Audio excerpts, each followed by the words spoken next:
இருக்கக்கூடாது சொல்லியிருக்காங்க. ஆகவே இந்த மூன்றாம் நபர் இல்லாம அரசு ஏற்கனவே டிஎன் சாண்டில் இருக்கு. அரசு மணல் விநியோகம் இருக்கு, ஆன்லைன்ல புக் பண்ணலாம்.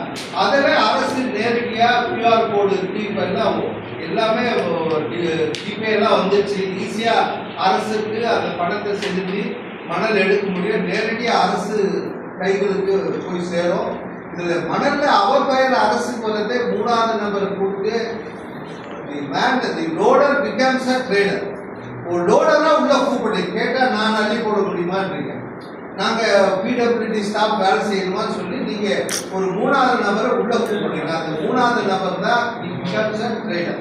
அவர் விற்கிறதுனால பணம் அவர் கைக்கு போது இதனால ஊழல் நடைபெறுது. இந்த மணல் நிறுத்தப்படுது. ஒரு வாட்டியும் இந்த மாதிரி 2 ஆண்டுக்கு ஒரு முறை மத்திய அரசு தலையிட்டு நிறுத்தும் போது எங்க இதை நம்பி இருக்கக்கூடிய ஒரு 55,000 லாரிகள், அதை சார்ந்த லட்சக்கணக்கான தொழிலாளர்கள், ஓட்டுநர்கள், அதே மாதிரி கட்டிடத்துக்கு தரமான மணல். இப்போ சட்டத்திட்டங்களை உருவாக்குன்னா கனிமங்களை வெட்டி எடுக்கிறவங்களுடைய நிலைமை என்ன? அரைக்கிறவங்க முறையா அரைக்கிறோம், சரியா அரைக்கலன்னா அவங்களை யார் சட்டத்திட்டம்னா யார் தடுத்தது? ஒரு காவல் நிலையம் இருக்குன்னா அங்கே சட்டத்திட்ட இருப்பதா அவரு திருடுறாருன்னா அவருக்கு இந்த தண்டனை, இந்த வழக்கு, இத்தனை ஆண்டு சிறை, இவ்வளவு ஃபைன் இருக்குது. எம்சாண்ட் உருவாக்கி 12 ஆண்டுகளாவது இது வரைக்கும் சட்டத்திட்டம் உருவாக்குது.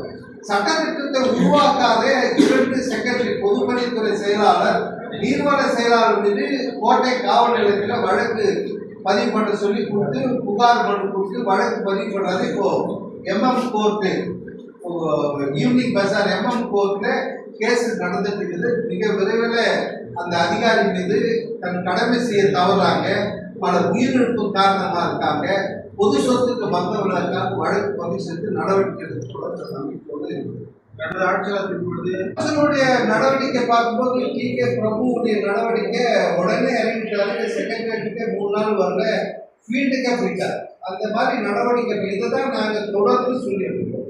நாங்கள் ஒன்றும் இல்லை, ஒரு மலைகள் பல 200-300 அடி ஆழம் போயிருச்சுன்னா ஏதாவது விபத்து நடந்தாலும் உங்களுக்கு நீங்களே அங்கே போக முடியும். நாங்கள் கூட போக முடியாது. அந்த போன காவல்துறை அனுமதி கேட்டால் கூட எஸ்பி கொடுக்க மாட்டாங்க. அந்த மாதிரி இடத்துக்கு இன்னைக்கு அமைச்சர் போய் பார்வையிட்டு ஒரு 80-100 குவாரிகளை சீல் வைத்திருக்காருன்னா அப்போ என்ன நடக்குது?